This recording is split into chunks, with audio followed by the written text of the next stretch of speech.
A woman who was injured by a foul ball in Houston says Major League Baseball games must extend protective netting. Tracy Neighbors broke her jaw after being hit 2 weeks ago at a Minute Maid Park during batting practice before an Astros-Blue Jays game. The incident comes just 2 weeks after a ball fractured a 2-year-old girl's head at the same ballpark. Neighbors said a souvenir is not worth the risk. I know that people want those foul balls.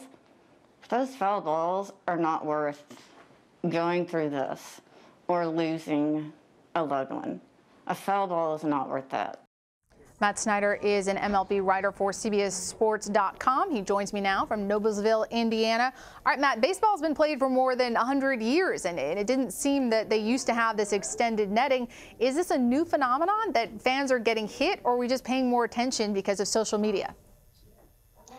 I think it might be a little bit of both. The players hit the ball way harder these days than they used to, and we see a lot more foul balls. We see a lot more line drive foul balls where it's going to be right at somebody. One of the most annoying things to me is when somebody says, just pay attention, just pay attention. Well, there's a ball coming at you 110 miles per hour. Somebody might duck in front of you at the last minute.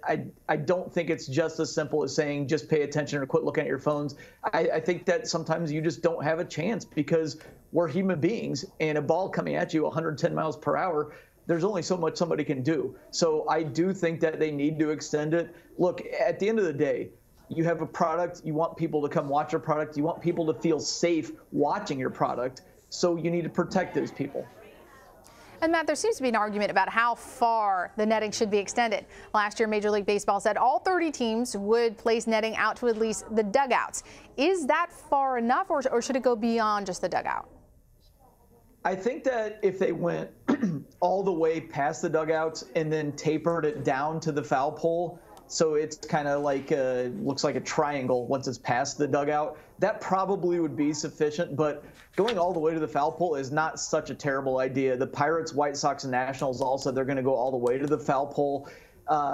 Again, that's not a terrible idea. I mean, I would rather err on the side of more netting than less netting because, again, we need to quit. There was a little girl who I believe was 4 years old who fractured her skull at an Astros-Cubs game earlier this year. I mean, if we're going to talk about that, then, again, err on the side of more nets, not less.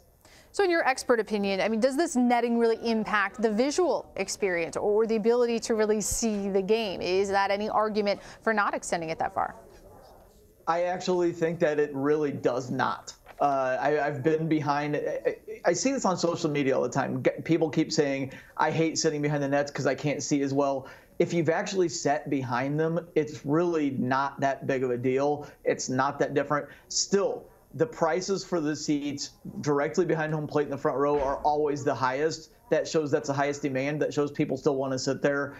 I don't think it really impacts the vision that much, and that's why I say err on the side of more nets instead of fewer. So, Matt, according to data from the Baseball Reference, there were 14,000 more foul balls hit in 2018 than in 1998. That's an increase of nearly 12%. Why is that? Is that just the players getting stronger? The pitchers are that much better. The stuff is that much better. I mean, they're throwing harder than ever. Almost every team seems like they wheel a guy who throws 98 and 99 in relief off of an assembly line. Then you've got hard sliders, you've got splitters, you've got cutters.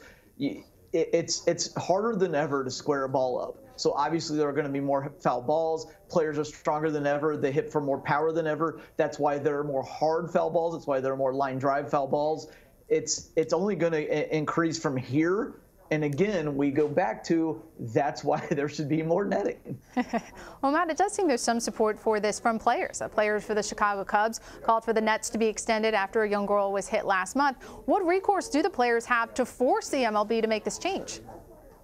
Yeah, there are a lot of things that are going to have to talk about in front of the next collective bargaining agreement that we don't even need to get into now. Player salary issues, the teams not spending as much in free agency as they used to. But they could include this in bargaining talks. And obviously the players, I can see why the players have been vocal about this because if we put ourselves in their shoes, if we put ourselves in Albert Almora's shoes when he hit that line drive in Houston and he saw it hit a little girl and it ended up fracturing her skull, you don't want to be the person who did that, even though you know it's not your fault. Logically speaking, somebody could go up to Albert Almora and say, that was not your fault. You were just doing your job. You were just playing the game.